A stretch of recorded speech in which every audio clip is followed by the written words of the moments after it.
I would say that if you have a passion, you have to go for it. You have to really, really go for it and be willing to accept whatever it brings. Don't let failure disappoint you. You know, failure means you're growing, you're learning. Yeah. So up your rate of failure and you'll have more success.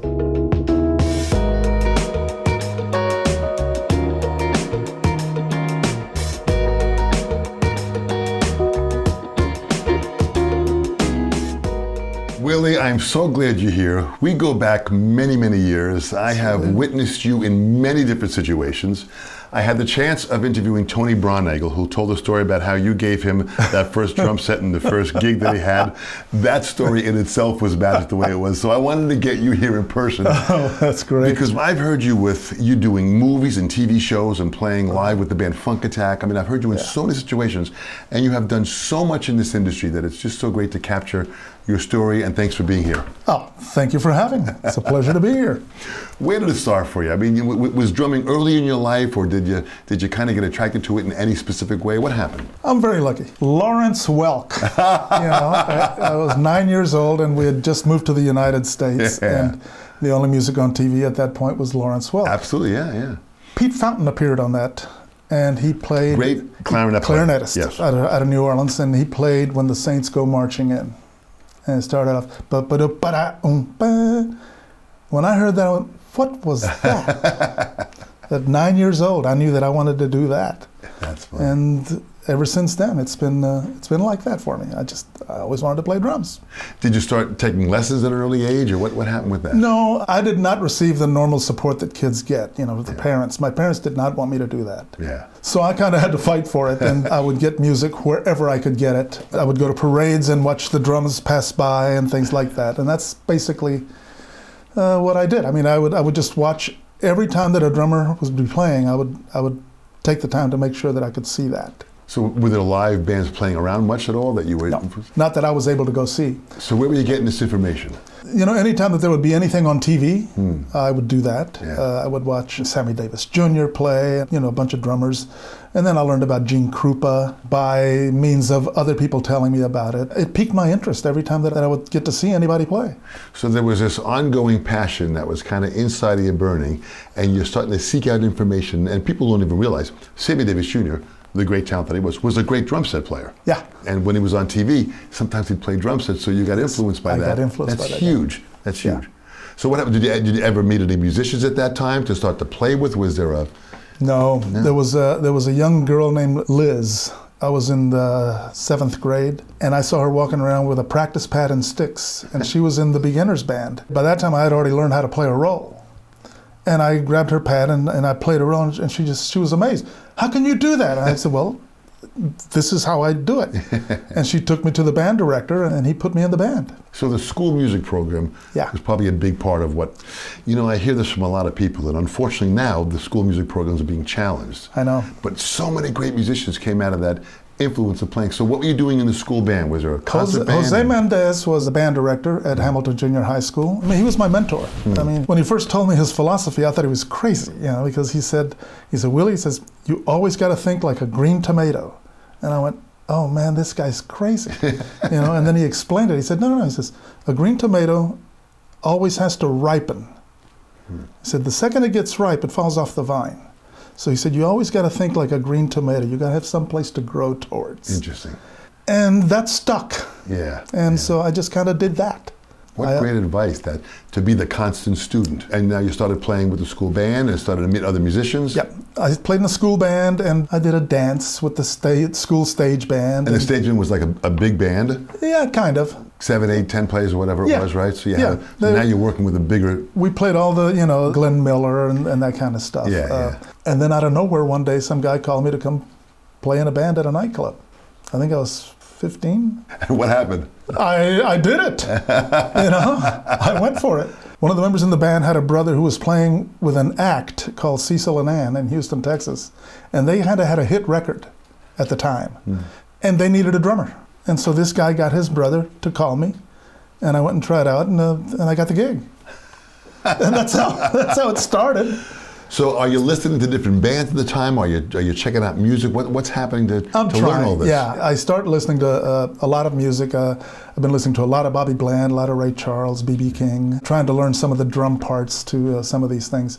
I still think that the very first song that I learned, either What I Say by Ray Charles or Don't Cry No More by Bobby Bland, those kind of things really appealed to me. That just drew me right in. So that feel, type of playing, that groove, that blues, that funkiness. Funk, yeah. That did it for me. Well, that explains, you're playing. When I heard you play with the band Funk Attack, which was years later after all this, your groove was just so funky. When it needed to be simple, it was simple, but it felt good. And when it needed to be intense, you brought the intensity in and brought it back, but it always felt great. Yeah, that was a very fun band to be in. And it was a good musical situation. All the musicians were great. Yeah. We played strictly because we liked playing funk. Yeah. And those situations, they weren't around, they aren't around. Yeah. You kind of have to make them. Yeah. And so that's basically what we did. Fantastic. Let's go back to 1968. You're drafted in the Army. I was. But you ended up playing with the 323 Army Band. 323rd Army Band. Yeah. San Antonio, Texas. What did that Fort do Sam as far Houston. as what you learned? And Well, the 323rd Army Band was the Surgeon General's band. Yeah. Fort Sam Houston, Texas is the medical center for the U.S. Army. Right. And our job was, at that time, this is Vietnam, okay? And they were drafting all the doctors that were graduating from medical school. In the Army, you have to get in formation to go anywhere if there's more than 2 people. Yeah. So all these doctors had to go to classes, and they had to line up in formation, and they had to march to classes. And we played marches for them for 15 minutes in the morning and 15 minutes after lunch. That is incredible. And how long were you in the Army for? 2 years. You come out of the Army, your chops are better probably, you're playing. Yeah, I was actually working a lot with Edgar Winter and Johnny Winter when I was growing up, but I was working with Edgar when I got drafted. And so when I came out of the Army, the first thing I wanted to do is go back and play with Edgar. And he called me to try out for Edgar Winter White Trash. I couldn't do it. I had a 2-year-old daughter, and I had just bought a house, and they wanted me to go live in a farm in upstate New York somewhere and make $50 a week. Yeah.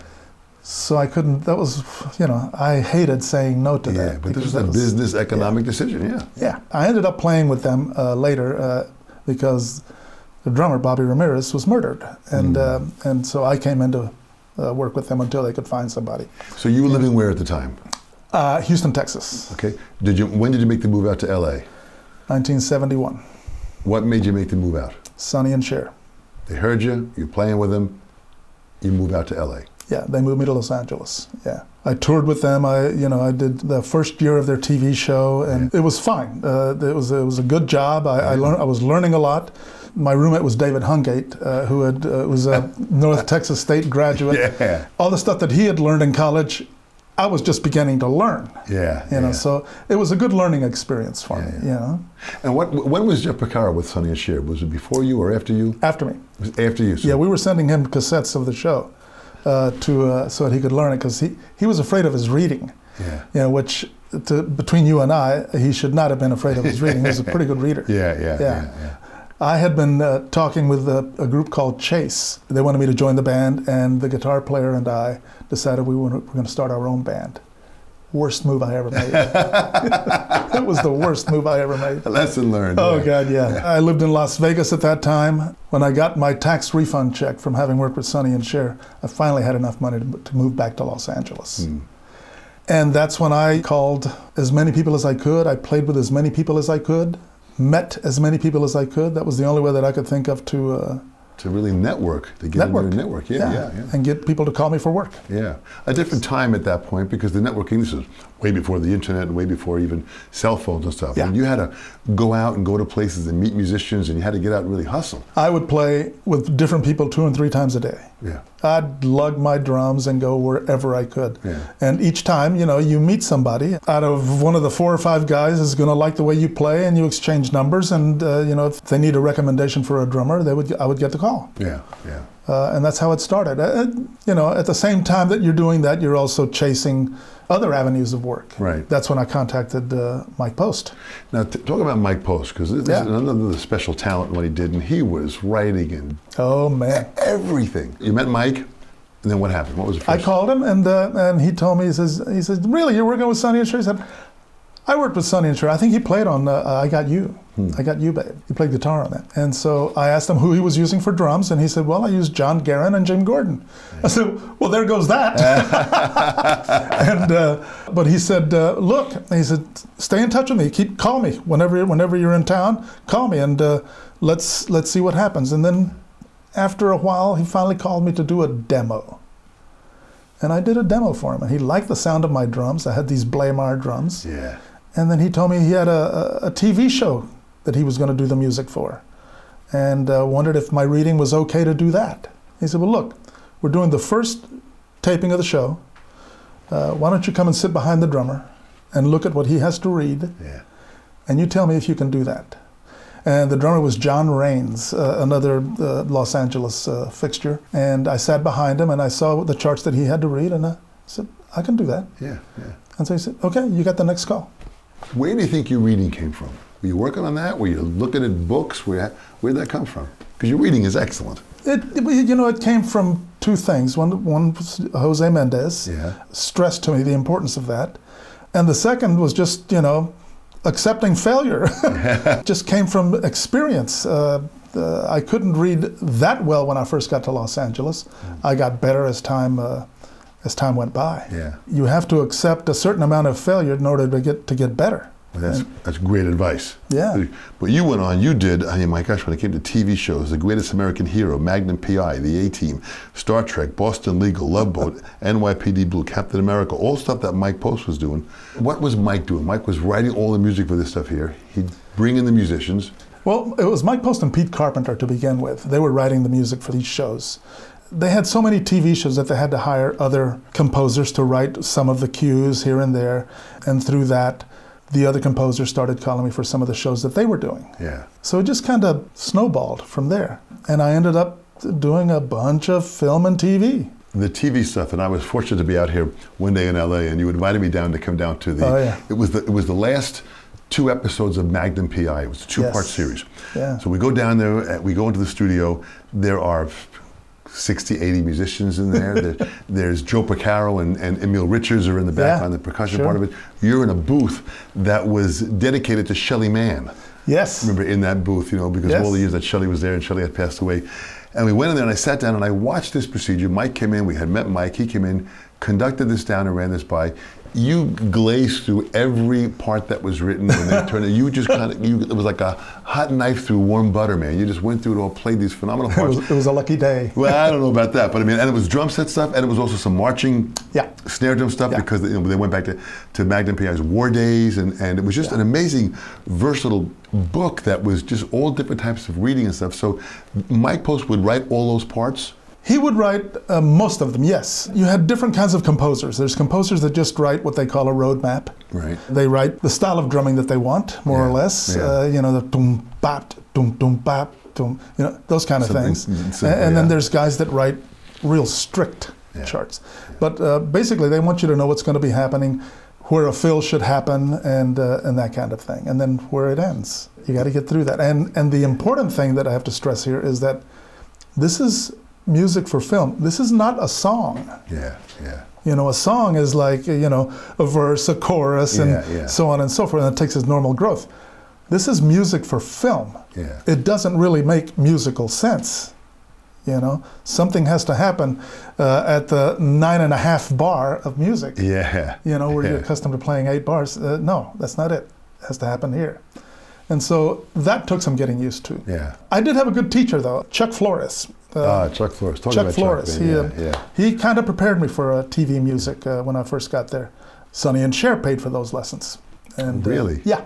But he prepared me. He said, he told me, he says, you can't think of this like a song. He says, you think like a song, you're going to get lost. So he gave me some pretty challenging little tests that you had to do, and you had to be playing, a real nice feeling rock beat, and then all of a sudden you got to do a 5/8 little march and things like that. You get used to that. Well, you got to be prepared for anything that comes along. So reading is the ability to be able to not so much look at the measure you're playing, but to understand that measure and to look ahead to see what's coming on so the flow can happen. And hear. And listen, absolutely. Yeah. So how did that, when you have a full orchestra like that, that must be a certain level of a high, where you're hearing this full orchestra in your headphones. That's incredible. Yeah, it is. I mean, it really is. It's it's different. When you grow up and you play in bars and you play songs that you know. Here, I'm playing music that I'm never going to play again. Yeah, yeah. I play it one time. Yeah. And the procedure is normally, on a situation like that, the composer writes, the music on the score. It goes to a copyist. The copyist brings the charts to the session. We play it through one time to make sure the copyist didn't make any mistakes. Yeah. And then we record. The second time we play the song. Or the music. Yeah, yeah. It was interesting because in each section, Mike Post behind this orchestra has this big, 30-foot screen. And on the screen there was a line that went across, which was, I guess, the metronome pulse of what was happening for the tempo. Yeah, actually, it's just a marker to let you know at what point in the frame of film it's supposed to start. The music starts right here, and this thing lets you know. The click starts 1, 2, 3, 4, 5, 6, 7, 8, boom, and then you start. And you start. Yeah. And the scene is being played. So he can see if what he's hearing, if it fits the screen. Yeah. Then it's right. And then from that section, they paused for a second. It went back to the board. They listened to it quickly. If they liked the way it was, you went to the next section. Yes and no. Interesting. Yes, that's the way it works. But they have a guy in the booth who is hired for his ears. If he hears everything, and he's supposed to listen to everything coming in, if he doesn't hear any mistakes, then no mistakes were being made. And I have a funny story to tell you about that. Joe Porcaro and I were doing a session for soap opera Santa Barbara. All right. And the chart had 4 bars of rhythm at the top, written. Yeah. And then after that, it was 4 bar repeat, 4 bar repeat, 4 bar repeat, 4 bar repeat, second page, for all 4 bar repeats. All repeats. Until the last 8 bars. Then at the last 8 bars, it's supposed to be a big drum.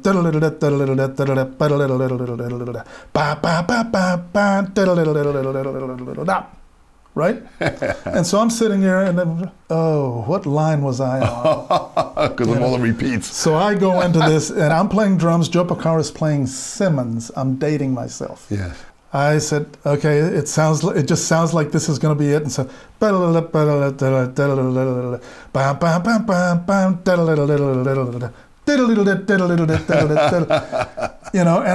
going, oh man, I screwed up completely. And I raise my hand and Joe Porcaro says, shh. And there's a guy with the ears in the booth. Right. And the composer turns around and he says, okay, next. And that was the main title.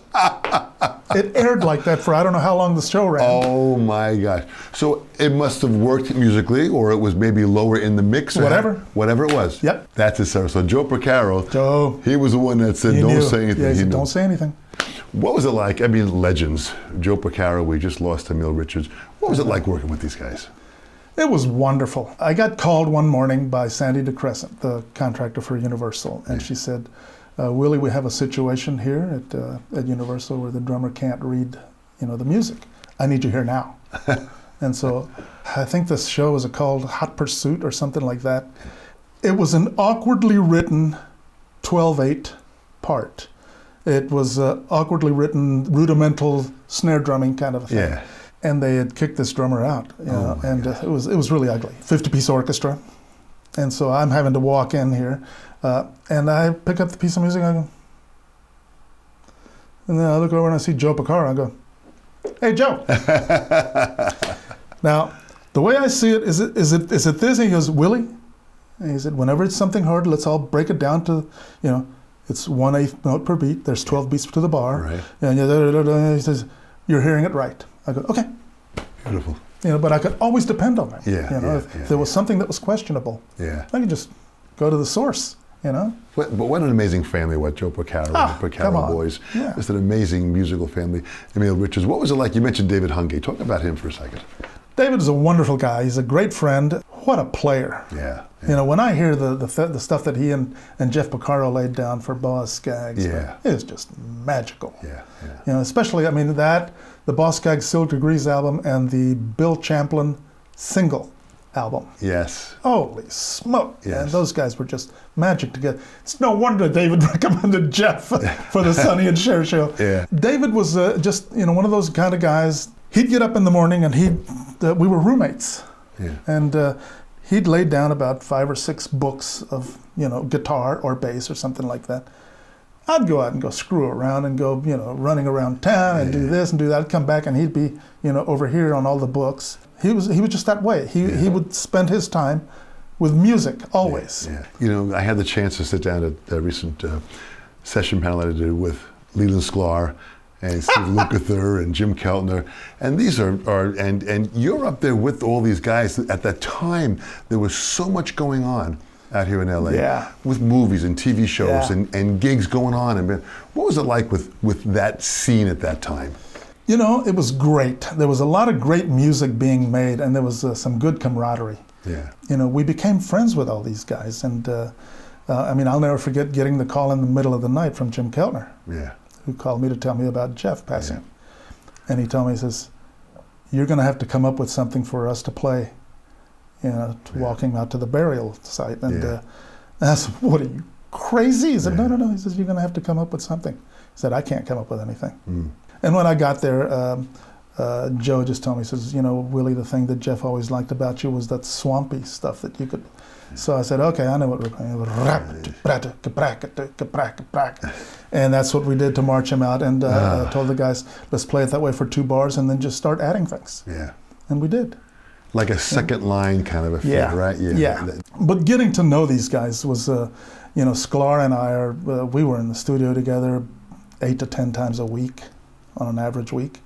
So at different studios, would you meet up? Different studios. Different dates going on? Yeah. How did you, you know, from a business standpoint, how did you organize that? How did you keep track of all that? Because you guys were moving around from studio to studio with different projects, doing You learn to keep a book. Yeah. You know, you keep a date book. Yeah.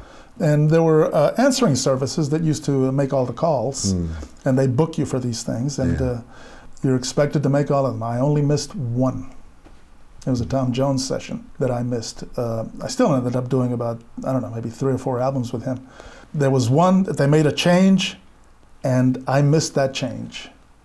And that was that. But I mean, what are you going to do? Listen, that's a pretty impressive record, that only one day that you had missed. Yeah, there was a lot of keeping track of everything that you did. Yeah. These artists like Ray Charles and Tom Jones and B.B. King, Jose Feliciano, David Sanborn, of course, Sonny and Cher, Loggins and Messina, David Foster. I mean, you've had such and that's just, you know, Gladys Knight. There's so many more that you have in here.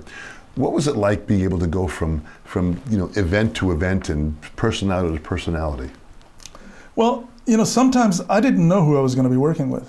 I just knew that I had a call from this composer or this arranger to be at such and such a studio at such and such a time. Yeah.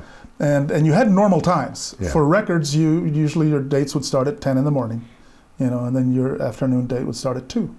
And then if you had an evening date, then it would start at about 7. For film, it was different. For film, it was 9 in the morning. So at 9 in the morning, you got to be there, bright and early, ready to groove. We did what we had to do, and we learned how to maintain a schedule. Usually, I wouldn't know who I was going to work with, and you just show up. And after how many years did I do this? I don't remember how many years. After so many years, you ended up working with a lot of people. I mean, friends of mine asked me who all I've worked with. I said, you know, if I told you, you'd say, lying. You know. But I was just real lucky. I was real lucky. I was there to see some of the dates that you were doing and what was happening. It was amazing. And just to have the connection with you. And you were the one that had called me when Jeff had passed away. You were the one that put the call to me and let me know about Jeff in August of 1992. But it was really amazing, the connection of who you were with and who you knew and what was happening. And you were really kind of in the thick of it in the process. Were you listening to any other music? After with playing all these people, what did you do to kind of step back? Was there anything you were listening to, or did you kind of just escape from it after a while? I had to learn how to play this music because, up to the time that I came to Los Angeles, I had played, with real good bands in Texas. There were some very good bands. But like I said, we were playing songs that we knew. Yeah, yeah. When I came out here, I knew nothing about the structure of a song, 8 bars and this. I knew nothing about that, so I had to learn that. It was a learning process. I had friends, David Foster, I worked in a band with him that he had called Skylark. He would get me work, Jay Graydon would get me work, Larry Carlton, and a few other guys that were just, friends. Harvey Mason recommended me for stuff, and Hal Blaine and John Guerin, my gosh. Such great drummers. I mean, they recommended me for work. Just talk about Johnny Guerin. We lost Johnny many, many years ago. I had taken some lessons with him back in '76 when I moved out here. What an incredible musician. Just talk about Johnny for a second. John, come on. Everything that he played in, I heard him in all sorts of situations. Yeah. I heard him in rock type music. I heard him in trios. I heard him in big band. God, he kicked the crap out of a big band. He really did, and sounded really, really good. Yeah. He was just a great player. Yeah. There's no two ways about it. I mean, and there was things that he came up with that a lot of us as drummers would have to learn. Yeah. Wait a minute, I heard him do, I got to throw this in here, And so they were the suppliers. They supplied us with things to be able to copy and sound good.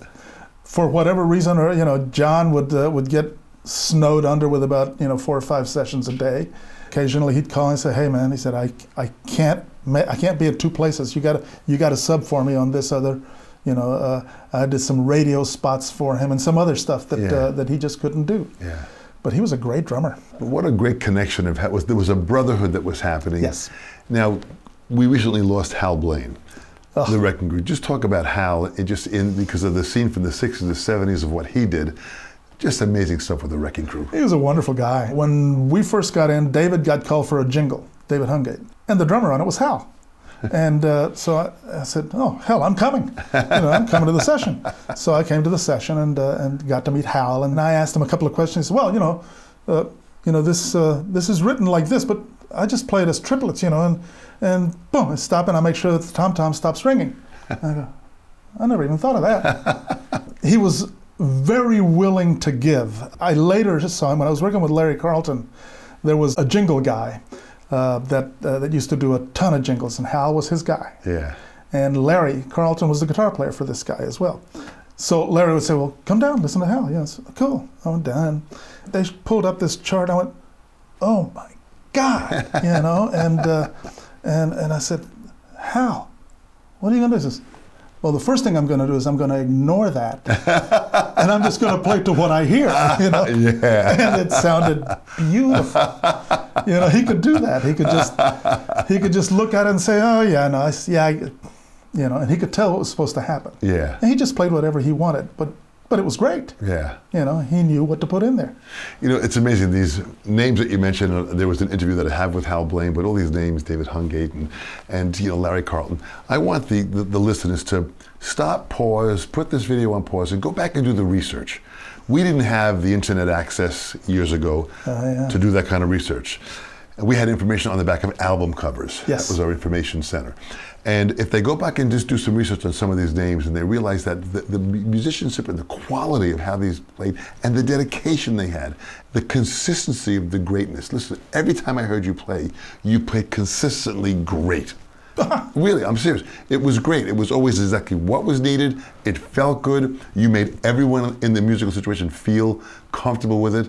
That's a skill and an art form that really is pretty powerful. Thank you. Yeah, well, glad to hear you say that. Yeah. I'm sure there were some people that didn't feel that way. I would disagree with them for sure. What motivates you? Growth. I still want to get better. Having to face the fact that I'm a little older, and my ability, deteriorates. Yeah. The physical problems that I've had, it still makes me want to be able to play a little bit better. So growth is really the thing that I kind of enjoy more than anything. Well, you've always been a constant student and someone who always wanted to learn. Yeah. We have this audience out here of some of the younger kids that listen to it, and they'll go back and they'll research some of the names, and they want to have this dream in the music industry. In closing, Willie, what would you say to this next generation that can give them some guidance from the years of experience that you have in all that you have done and continue to do? What would you say to them? I would say that if you have a passion, you have to go for it. You have to really, really go for it and be willing to accept whatever it brings, you know? Don't let failure disappoint you, you know? Failure means you're growing, you're learning. Yeah. Every time you fail, you've learned something. Yeah. So up your rate of failure and you'll have more success. Fantastic, great advice. Right. Willie, thank you so much. You know, I've known you for many, many years. I've always been inspired to be with you, the conversations, the stories, the people that I've met through you. The music you've played, what I've witnessed, it's always been at a high quality. You really have inspired so many people.